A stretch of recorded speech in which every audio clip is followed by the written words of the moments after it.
All right, hey y'all, how you doing? I hope y'all are having a good one. Let's go ahead and get into this video because y'all see the title. So anyway, this is the last episode that aired, which is episode 4 of To Catch a Beautician. So this one is surrounding a woman by the name of Tiffany who went in to get a crocheted type of install. And that's very common. It's easier and more cost effective and all of that, but she is the owner of this PR situation. She's an entrepreneur. That's amazing. She was supposed to do something for the Grammys, and she went in to get her hair done by this woman named Jifa. I think the woman is from somewhere in Africa. But anyway, she went to get this service done and her hair came out looking like a mess. She wanted her hair to look how like Beyonce's hair looked at one point in time. I think this was when she was doing like how her hair was looking for halftime, that time when she fell. It's like the loose wavy type of situation. That's what she wanted her hair to look like, except she wanted it to be her own natural hair texture and color. I mean her own hair color, which is like more like the color of my hair.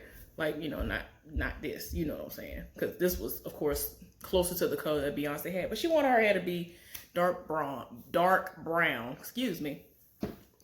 So, yeah, y'all, she went in there to get that service. And then the pictures that were sent in, they were, like, tightly coiled in comparison. And I was just like, what in the... I was just so confused.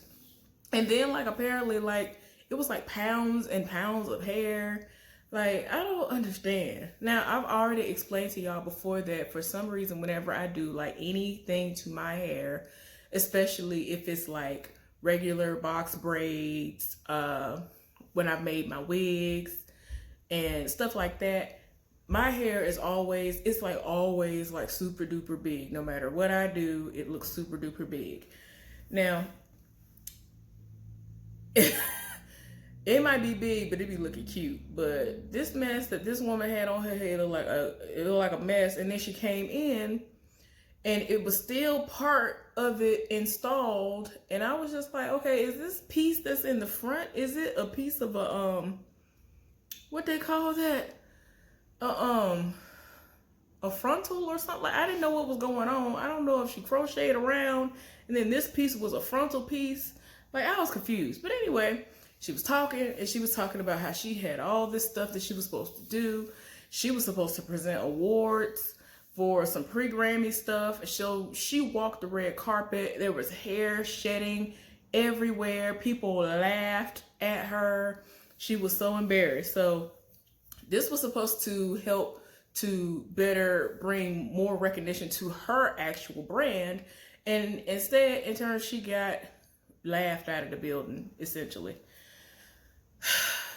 So they end up setting Gifa up. I feel like I just said her name all the way wrong. I don't know. They set her up to come in to think that she was going to be able to kind of work with him or work for him, have an interview with him. And they went over everything that she'd done. And eventually a picture came up. And he was like, you know, I also came across this, and showed her like all that massive curly hair. And she was like, well, I don't recognize this. What's this? And so she didn't even recognize her own work. So eventually Tamar and the woman Tiffany come out, and Tamar's like, look, I have questions. I have a whole lot of questions. And it's crazy because at first when Johnny was asking questions about the various pictures that he was showing Gifa, you know, none of them was really showing a crochet style. So she ended up asking, you know, well, how long does it take you to do these braids that she was showing? And she said how long it would take.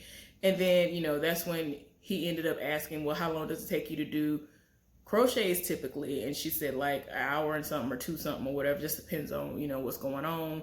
So, y'all, like I said, they both came out and they questioned her about the situation. And she was just like, well, I actually told her that, you know, if she wanted to come back, I would provide a service for her for free, or I would refund her. So everybody was like, wait a minute, hold up. This is something that they brought up on their one-on-one when they were talking to Tiffany.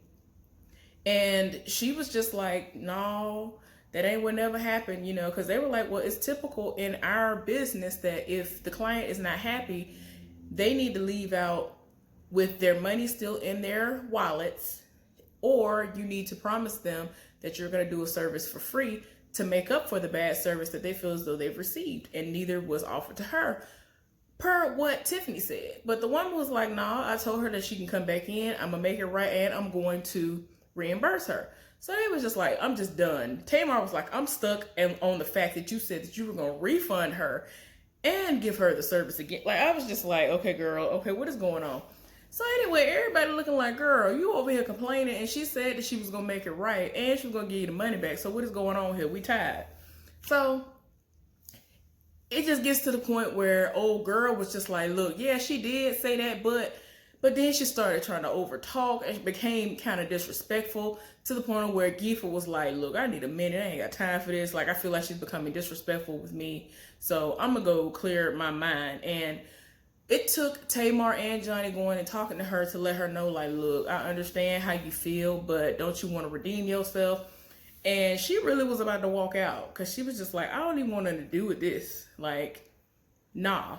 So Johnny was like, you already know that this could be a stain on your record, and your name will be looking like mud to people who would have potentially given you business. So he was able to persuade her to come on back in there and redeem herself. But before he was going to be able to allow her to redeem herself, she agreed to having somebody to kind of show her a little bit more, to help her, despite the fact that she's been doing hair, so she says, for over 25 years.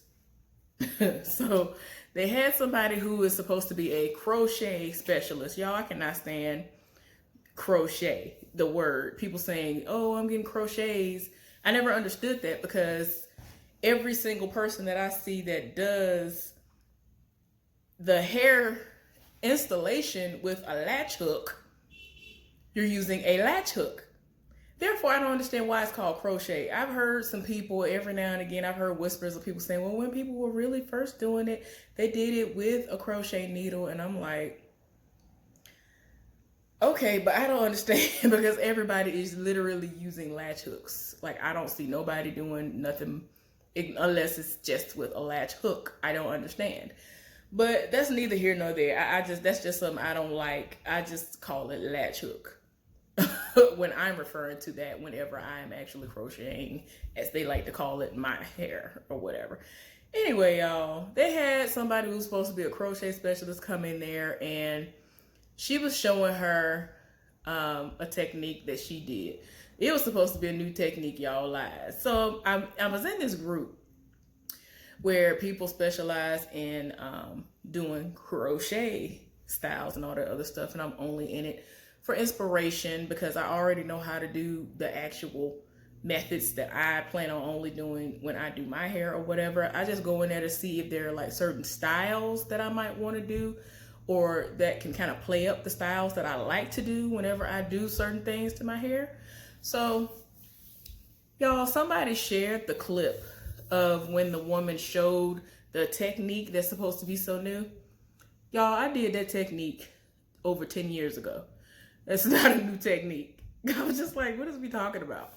So the woman showed her the technique, and when I did it back in the day, y'all, I mean, yeah, it stayed in there, and I did have it for a texture of hair that I was using that was silkier than more of the ones that I use today, but it wasn't really necessary as far as I'm concerned for my hair to stay in place. I feel like there are other things that you can do where you don't have to do all of that. And the takedown was brutal. I can't do it. And it's funny because most of the women in that group, they are new to doing all this stuff, and a lot of them kind of felt pressured into doing crochet in general because of being in quarantine. So they're really new to it, and they're used to actually paying somebody to do this stuff. So yeah, y'all, I'm not new to it at all. Been doing my hair since I was in elementary, like for real. down to relaxing. Like I'm being serious. I was like in what, the 4th grade when I first started doing my hair. Like I'm just type of person, I could feel what somebody doing, or I could look at something and mimic it and figure out a way to do it that works for me, and it comes out the same way, if not better, than what the other person did that I saw, because I'm a visual learner. So yeah, y'all, I was just like, no. First of all, it's not a new way to do that, so no. After I got over that, I was just like, y'all, it's really not new. And other people confirmed, like, yeah, I've seen a YouTuber do this a long time ago. And I think that they're talking about Beauty Can Braid. I've seen her do stuff like that before. I think I might have even gotten it from her to even want to try it out. Like, I'm talking about 10 years ago, y'all. 9-10 years ago. It wasn't even new then. It was new-ish, but not really new. But yeah, y'all. Anyway, I digress. But yeah, they showed that, and I was like, that ain't even new. And the takedown is brutal. But okay, y'all go off and do that. Then you're going to get mad when you can't reuse the hair, because a lot of people are into reusing the hair. Ain't nothing wrong with that. Do what you do. But you ain't going to really be able to do that unless you really sit up there and take your time and hope that you can salvage the hair. But yeah, y'all, she was showing her the technique. And so they ended up saying, well, show us how you do your technique. Y'all lies. That was the sloppiest mess I ever seen in my life. I don't understand. Like, it didn't have nothing. Like, she didn't do nothing in the way that she did it. I was like, well, no wonder her hair was falling out all over the place. She didn't even try to secure it. Like, she didn't even try to double knot it or nothing. I mean, she didn't even try. And I mean, yeah, I understand it's a silkier texture, and sometimes you got to do a little bit more to it, especially if you don't know more than just the normal technique of crocheting. But y'all, I was done. I was like, girl, you did not even try. How have you been in business and people have been just letting you get in their head? I'm so confused. But anyway, y'all, they taught her how to do it. The day came the next day, if I'm not mistaken. And later on that night, she was going to be doing some kind of Grammy thing again, and she wanted to look good. So her hair was braided down, and they were getting her together so she could go on ahead and do what she was going to do and do the install on her. Y'all, this heifer took too big of a piece of hair to try to crochet it in. And then she was like, oh, I think I got it. She didn't even do it right. Didn't even do that new technique right. And I was just like, girl, what is going on? I'm tired. So anyway, he had to let her know, like, no, you don't have it. And they had to take the piece of hair out. And she realized that the hair was too bulky, and that's why a lot of the time that stuff be doing the most. So no. So she ended up doing what she was supposed to do. The reveal was nice. I was shocked because I was waiting on it to look like a mess. It really looked really, really amazing. Whatever she was doing, it worked, because old girl's hair looked great. Now, I would rock my hair looking like that, but I just would not do that way. I would not do that technique. I can't. That technique, I would be done, y'all. I'd be ready to cut my, like, straight shave my head bald if I had to do that takedown. I ain't got time. But anyway, like I said, it looked really good at the end and all that good stuff. I was here for it. But anyway, I was just like, yeah. Anyway, y'all, if you saw the episode, you understand. Or if you are like me and you've actually tried that method, you understand why I'm saying what I'm saying. But anyway, y'all, thank you for tuning in. I hope that you enjoyed this. I'll see y'all later on for something else. Y'all be good and be safe.